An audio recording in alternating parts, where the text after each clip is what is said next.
Assalamualaikum dan salam sejahtera. Okey, kali ini kita akan melakukan tinjauan di Bandar Seremban. Itu terdapat satu kolam ataupun tasik buatan yang telah terbiar sekian lama. Dahulu tasik ni adalah tapak sebuah sekolah, iaitu Sekolah Konvent, yang telah dirobohkan untuk dijadikan satu tapak untuk bangunan boleh-belah. Dan sekolah ni telah dirobohkan pada tahun 90-an, dan pembangunan untuk pusat boleh-belah itu menghadapi masalah akibat masalah ekonomi. Dan akhirnya tapak ni telah terbengkalai, dan tapak ni juga telah ditakungi air. Dan antara sebab-sebab tempat ni ditakungi air adalah terdapat mata air di bahagian bawah tempat ni.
Beberapa kali terjadi kejadian kematian di sini akibat lemas, dan dipercayai di bahagian tengah kolam ni ataupun di dalam dasar kolam ni terdapat cerucuk besi bekas bangunan itu dibina dan telah ditenggelami air. Dan terdapat juga kisah-kisah mistik yang terdapat seekor ikan yang agak besar di dasar tasik ini.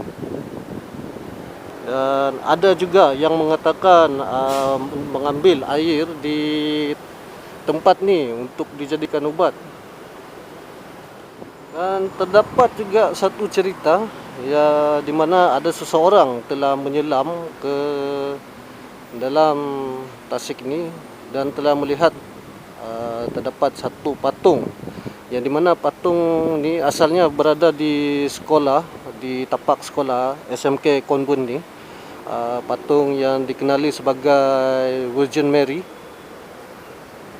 ataupun Mother Mary, yang telah tenggelam di dasar tasik ini. Dan kejadian-kejadian ini telah menyebabkan perkara-perkara misteri berlaku di sekitar tempat ini.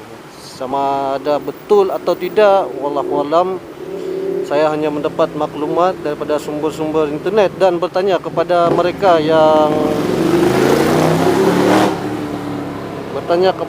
yang pernah bersekolah di sekolah ini.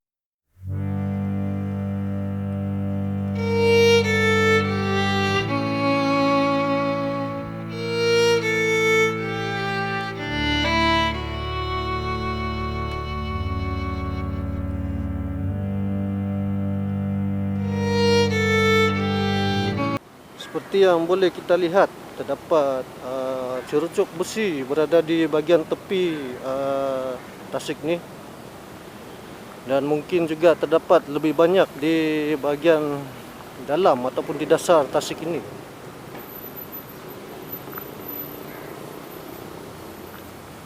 Dan kelihatan tasik ni agak kotor dengan sampah sarap yang berada di bahagian tepi tasik ini. Tasik ni agak luas dan saya tertanya-tanya apakah yang berada di bahagian dalam tasik ini.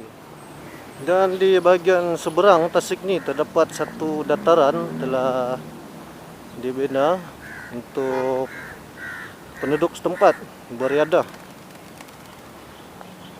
dan parking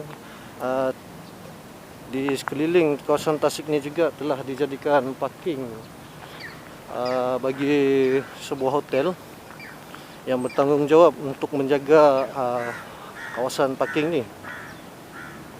Dan di sekitar kawasan tasik ni juga agak menyedihkan dengan sampah sarap yang mana kawasannya tidak terjaga dengan baik.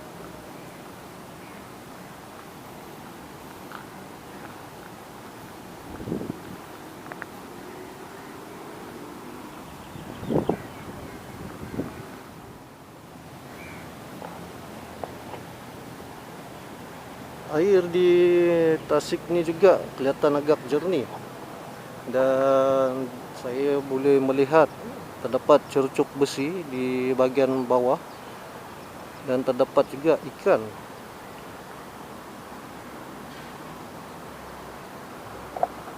Dan tempat ini juga adalah kawasan larangan untuk memancing.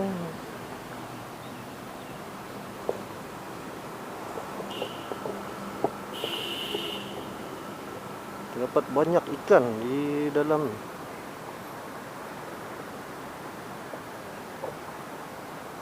Di bahagian ni memang kelihatan jelas cerucuk besi.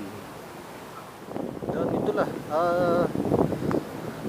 sebab sedikit tinjauan kita di tempat ni, dan mungkin saya akan kembali ke sini pada waktu malam untuk melihat suasana di tempat ni pada waktu malam. Dan saya dipahamkan tempat ni menjadi kawasan gelandangan untuk berehat, terutamanya di bahagian dataran.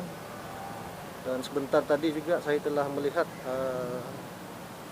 beberapa orang sedang tidur di bahagian bawah pokok.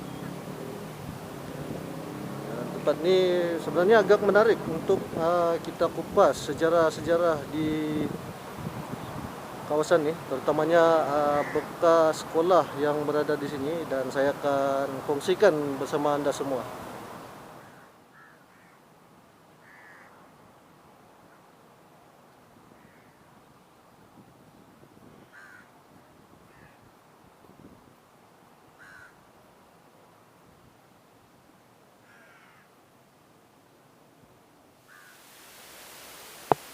Okey, saya telah bertemu dengan pengawal keselamatan di tasik ini, dan telah bersembang dengan brother ni. Dan dari apa yang saya dapat, sebenarnya tempat ni adalah satu kawasan larangan kecuali kepada orang yang ingin meletakkan kenderaan. Ini kerana terdapat terlalu banyak aduan mengenai aktiviti kurafat di sekitar tasik itu. Dan ini telah disahkan oleh pengawal keselamatan tersebut, dan dia juga menasihatkan saya agar tidak berada di tempat itu pada waktu malam, karena pada waktu malam terlalu ramai yang melakukan aktiviti kurafat, contohnya memuja nombor ekor dan melakukan upacara-upacara tertentu di tempat itu. Dan akhirnya saya memutuskan agar tidak melakukan tinjauan pada waktu malam di tempat ini, kerana risau dengan keadaan sedemikian. Sekiranya terjadi apa-apa agak susah untuk kita ini explain. Jadi nampaknya tinjauan ini akan berakhir pada pada waktu siang, dan sekiranya terdapat peluang ataupun mendapat kebenaran daripada berada tersebut, kemungkinan besar saya akan ke sana pada waktu malam, dan saya akan coba kongsikan kepada semua. Oke guys, inilah perkongsian kita berkenaan Tasik di Seremban. Assalamualaikum dan salam sejahtera. Selamat datang ke channel Di Panahon Explorer. Oke, saya doakan agar semua dalam keadaan sehat walafiat dan sentiasa dilindungi, tidak kira di mana Anda berada. Jaga diri dan sentiasa mengamalkan SOP yang disarankan oleh pihak kerajaan. Oke, untuk video kali ini kami akan kongsikan sedikit kelainan daripada biasa. Kami akan kongsikan satu kisah bersejarah yang terdapat di Bandar Seremban. Kepada sesiapa yang pernah datang ke Bandar Seremban, pasti pernah melihat satu pemandangan di mana terdapat satu kolam yang agak besar berhampiran dengan padang MPS, iaitu terletak di Jalan Datuk Bandar Tunggal. Dan pastinya ada yang tertanya-tanya, ada apa dengan kolam yang pernah viral pada beberapa tahun dahulu.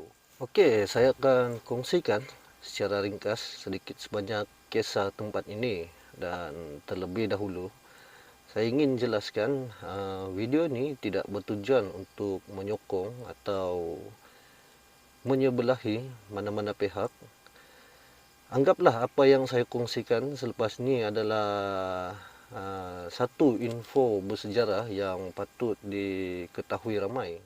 Okey, kolam yang ada ini sebenarnya tidak wujud secara semula jadi dan bukannya dibuat secara terancang.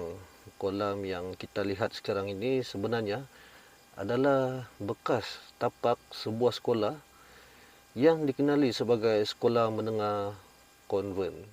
Daripada kajian dan sumber yang saya dapat, sekolah menengah konven ini telah ditubuhkan pada bulan Oktober 1904 oleh seorang residen British yang dikenali sebagai Mr. Weld. Dan sekolah ini terletak di Jalan Birch pada waktu itu. Dan jalan ini dikenali sebagai Jalan Datuk Bandar Tunggal pada masa kini, dan sekolah ini juga merupakan salah satu sekolah yang tertua di Bandar Seremban maupun di Malaysia. Di antara fakta menarik tentang sekolah ini adalah pada awal pembukaan sekolah ini hanya terdapat sekumpulan pelajar yang pertama seramai 36 orang. Dan ketika ini Jepun masih lagi berada di Tanah Melayu, dan sekolah ini juga pada awalnya dijadikan sebagai pusat perlindungan sister dan anak-anak yatim yang datang daripada Singapura dan juga Taiping, Perak. Dan kita juga boleh bayangkan keadaan pada masa itu. Tempat ni beroperasi semasa Jepun masih berada di Tanah Melayu. Tentu bermacam-macam cabaran yang ditempuhi oleh pihak sekolah ini pada waktu itu. Dan kita boleh bayangkan lebih-lebih lagi pada ketika itu ada Perang Dunia Kedua pada 1941. Tentu keadaan semasa itu memang sukar. Dan pada Oktober 1945, Jepun telah berundur dan sekolah ini dibuka semula dengan kemasukan seramai 800 orang pelajar. Dan pada tahun 1957, sekolah ini juga telah dibahagikan kepada dua bahagian, iaitu sekolah menengah dan sekolah rendah. Dan sekolah ini juga menempatkan pelajar-pelajar perempuan.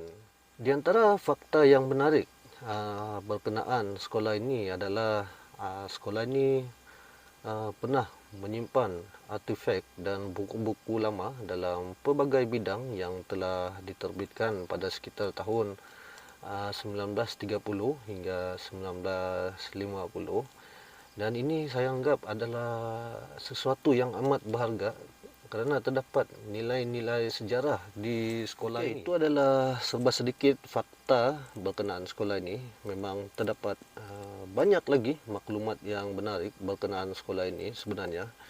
Namun secara ringkas saya hanya kongsikan sedikit mengenainya. Oleh kerana sekolah yang berusia lebih dari 100 tahun ini terletak secara strategik di pusat Bandar Seremban, akhirnya kerajaan negeri telah mengambil keputusan untuk mengambil tapak ini untuk dimajukan. Walaupun pada ketika itu pihak sekolah merasa berat hati untuk melepaskan sekolah ini, dan mereka terpaksa juga melepaskan sekolah ini pada Mei 1993 kepada kerajaan negeri, dan akhirnya sekolah ini telah dipindahkan ke Jalan Labu Lama, lebih kurang 5 km, lebih kurang 3 km daripada tapak asal. Dan sekolah ini juga dikenali sebagai SMK Puteri sehinggalah kini. Walaupun ketika itu terdapat bantahan berkenaan isu ini, akhirnya tapak sekolah yang tinggi dengan nilai-nilai sejarah terpaksa dirobohkan untuk memberi laluan pembinaan sebuah bangunan pusat beli balah yang moden pada ketika itu. Namun apa yang dirancang tidak kesampaian apabila projek tersebut terpaksa dihentikan kerana mengalami masalah ekonomi pada tahun 1995. Projek yang dijalankan hanya siap pada bahagian basement ataupun tempat letak kenderaan di bawah tanah, dan keadaan menjadi lebih buruk apabila tempat yang digali ataupun yang sedang melakukan pembinaan telah membuka laluan mata air yang terletak di bawah tanah, dan air ini juga telah memenuhi ruang yang dibina pada ketika itu dan menyebabkan air itu bertakung. Pelbagai usaha telah dilakukan mengepam dan mengeluarkan air, namun gagal kerana air tersebut sentiasa keluar dengan banyak, dan inilah yang mengakibatkan ataupun membentuk kolam ini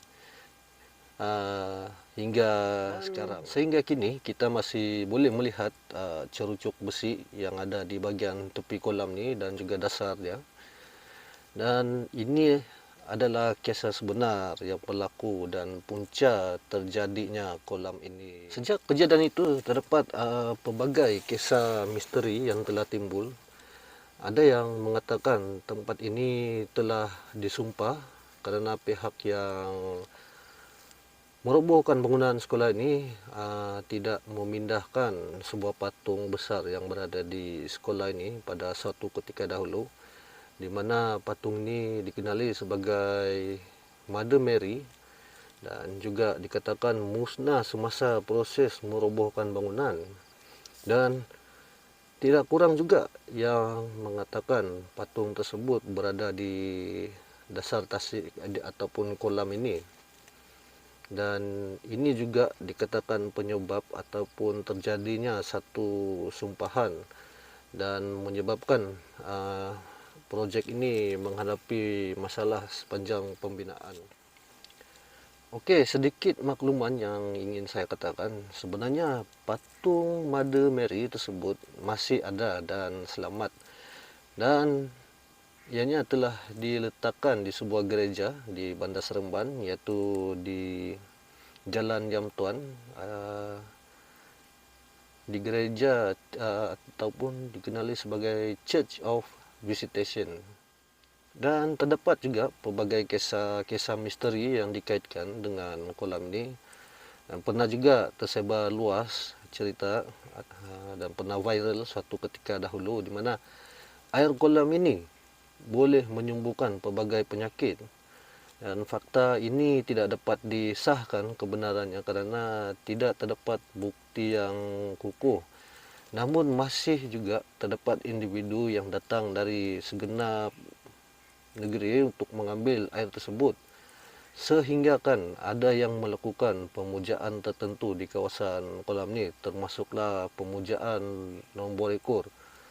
Dan ini juga telah diceritakan oleh orang yang menjaga kawasan ini. Tidak dinafikan memang terjadinya dan pernah terjadi kemalangan jiwa di kolam ini. Namun tidak semestinya tempat ini mempunyai keajaiban ataupun kuasa gaib seperti yang digembar-gemburkan. Secara peribadi saya katakan, melalui tinjauan yang dilakukan, air kolam yang ada sebenarnya tidak bersih, dan saya berpendapat air ini tidak selamat untuk digunakan. Namun terpulang kepada pendapat masing-masing, dan semasa melakukan tinjauan di tempat ini, dan kawasan kolam di bahagian tepi telah dijadikan tempat letak kenderaan yang dikawal, dan ianya adalah milik persendirian.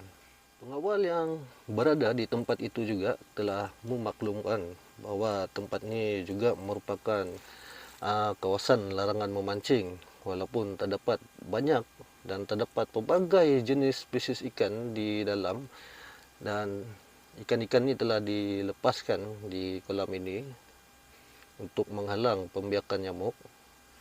Dan terdapat juga aduan mengenai aktiviti pemujaan di tempat ini, dan secara nyata seperti yang kita semua tahu, ini adalah bertentangan dalam agama Islam, dan jelas ianya satu perbuatan yang syirik. Okey, sedikit daripada saya. Sejarah di tempat ini sebenarnya menarik kerana bekas tapak kawasan ini merupakan satu tempat yang amat bersejarah, sejarah yang tidak ternilai harganya, dan alangkah baiknya sekiranya ia dikekalkan sebagai tapak warisan bersejarah untuk tetapan generasi yang akan datang. Namun ianya terpaksa dirobohkan untuk arus kemodenan. Ini cuma pendapat peribadi saya dan tidak bermaksud untuk menyentuh mana-mana pihak, kerana apa yang terjadi telah terjadi. Hanya tinggal memori yang indah bagi mereka yang pernah merasai alam persekolahan di tempat itu. Bak kata pepatah, gone but never forgotten. Sekali lagi saya katakan di sini, kolam ini tidaklah mempunyai apa-apa kelebihan yang luar biasa ataupun kuasa-kuasa gaib di sana. Jika ada, anggaplah ianya sebagai satu kebetulan. Dan bagi kita yang beragama Islam, jauhilah perkara yang syirik, jauhilah perkara yang bertentangan dengan agama Islam. Okey guys, itu saja untuk kali ini. Diharap anda semua terhibur dan mendapat manfaat pada perkongsian kali ini. Sekiranya ada silap dan salah, saya mohon maaf. Itu adalah kekurangan daripada saya. Dan jangan lupa like, share dan subscribe channel ini. Sehingga ke video yang akan datang, jaga diri dan assalamualaikum. Enjoy guys. Sebenarnya tasik ini tidaklah mempunyai apa-apa kuasa mistik seperti yang digembar-gemborkan di dalam internet.